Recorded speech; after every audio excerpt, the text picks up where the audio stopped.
Hello, everyone, and welcome back to another episode of 1990's Represent.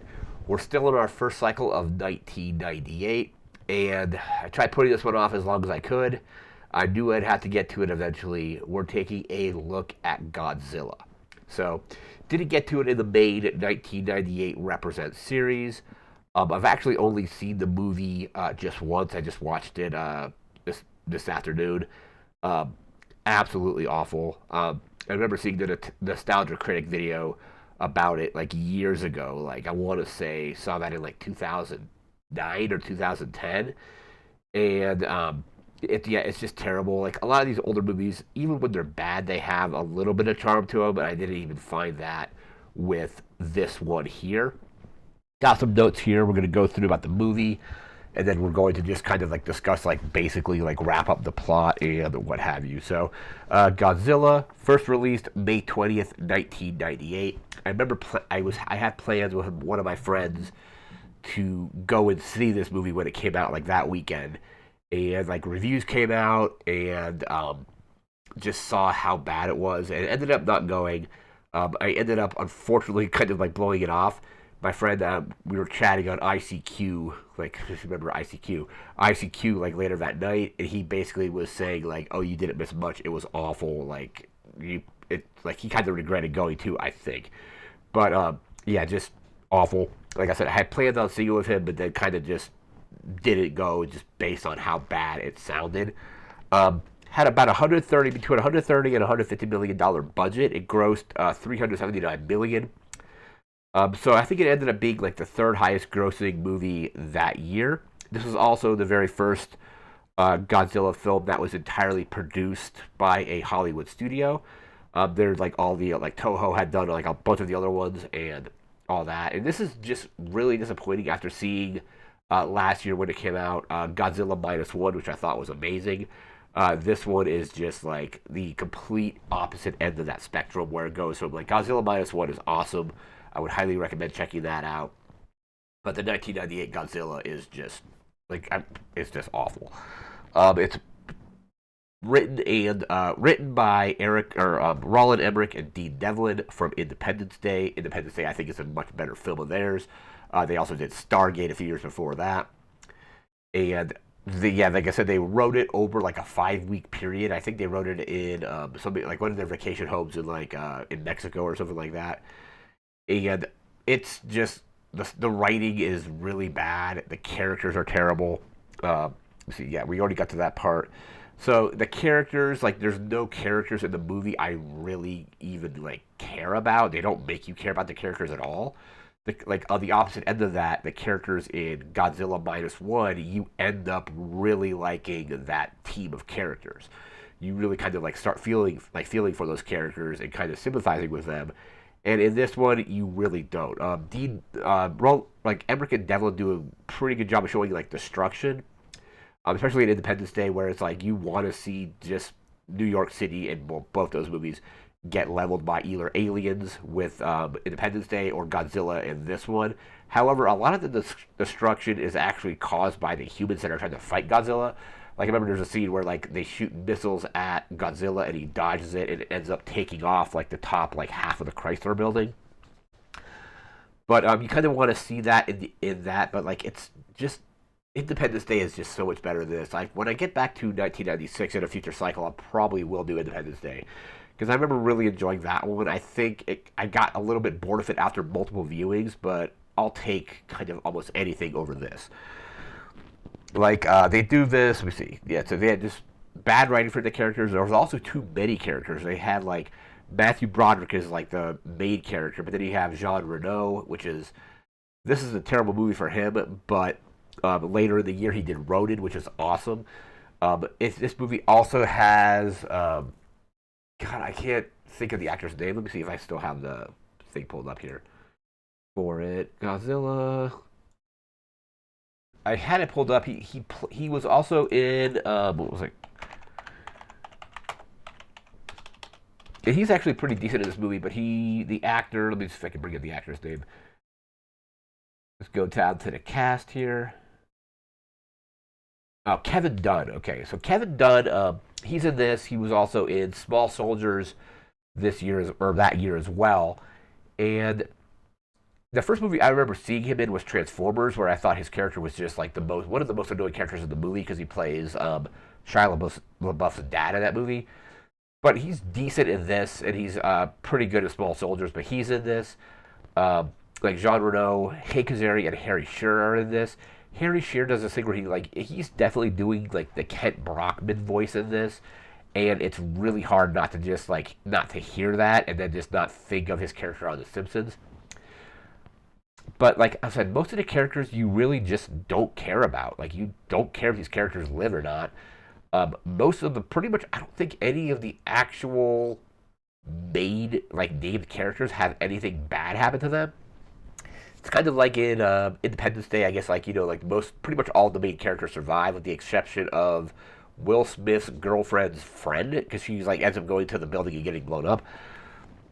But just really weird. There's a whole running gag with like these. The mayor of New York is like they literally call the guy Mayor Ebert, like because I think like they wrote this character into the movie because I think um, Roger Ebert had given one of the other movies like a bad review, like either Stargate or Independence Day, and they just kind of like it's so on the nose, it's really awful because it's just like it's Mayor Ebert. He looks exactly like Roger Ebert. He's got his like assistant is named. They don't go to his last name, but it's Gene, so you obviously know it's completely in reference to Siskel and Ebert, who apparently had been pretty harsh on one of this duo's previous films. I don't exactly know which film that was, but I'm guessing it's either Stargate or Independence Day. But it was just kind of really cheesily done. Let's see. There's a scene like right when you get introduced to Matthew Broderick's character, he's singing in the rain while it's raining. It's just like it's so on the nose. It's really awful. But now we're gonna get into the plot of this thing here. So it starts off with Godzilla essentially attacking like a cargo ship, and people are like, "Oh, it was Godzilla," or like Gojira, or however they pronounce it. And then cuts to Matthew Broderick. He's doing research on earthworms at Chernobyl. He puts like a thing in the ground, and it like makes them like come out. The military basically approaches him with tracking down like what he's like. Like I need my sample. He's like standing in Godzilla's like footprint. And after that, we cut to kind of like the news reporters. They're talking about like how there's like a promotion that somebody's trying to get. Like I said, there's way too many plot threads going on at the same time. But then Jean Reno is there, and his character really isn't explained very well what he's doing. He's, I think, maybe trying to like do like get the thing, but also like cover it up because he takes the tape at the end of the movie and I think he's gonna like cut certain things out of it to make it like different. I don't remember. But Godzilla basically starts attacking New York City. They have to evacuate the city. There's a part of the scene where like Hank Azaria almost gets stepped on. I think it was in the trailer where he's just screaming after he's like after he doesn't get stepped on. But they determined that Godzilla they lure him out with fish. And that's a lot of fish line comes from. The whole running joke with also them always mispronouncing Matthew Broderick's character's name. He's like, it's the Topolis. It was just like really bad. But they lure Godzilla out with a bunch of fish, eats the fish, or takes the fish, I guess. They try to eliminate Godzilla with like helicopters and like military equipment. They end up like not really doing anything. They blow up a bunch of buildings, like inadvertently, just like destroying buildings instead. Um, what's his name? Matthew Broderick's character has a whole theory where he thinks that this thing is like laying eggs. So he eventually gets kicked off of the military project and starts working with Jean Reno's character. And they find that all the eggs have been like stashed in like Madison Square Garden.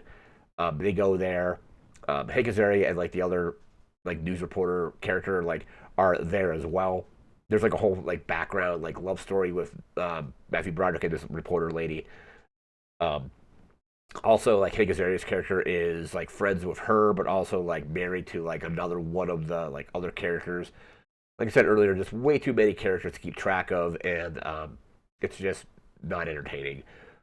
But they eventually go to Madison Square Garden. They like, hey, like there's a bunch of these eggs here, so they destroy Madison Square Garden. Like jets fire some missiles into it, and it blows up. And then Godzilla reemerges. Oh, I guess I forgot the part where they're like Godzilla's in the river at one point, and there's some submarines that are like attacking it. They One of the submarines gets destroyed by Godzilla. Um, the other submarine is able to hit Godzilla. They think Godzilla is dead, but of course he isn't. So Godzilla gets back up and basically reemerges through Madison Square Garden and is now like super upset and pissed because all the eggs were destroyed, as you would be. There's a huge chase through New York City where they're all the characters like Jean Reno, Matthew Broderick, and the biggest serious character all in a taxi cab. They do something where they rip the registration off the taxi cab and throw it to some military guy, who then finds out what the radio frequency is.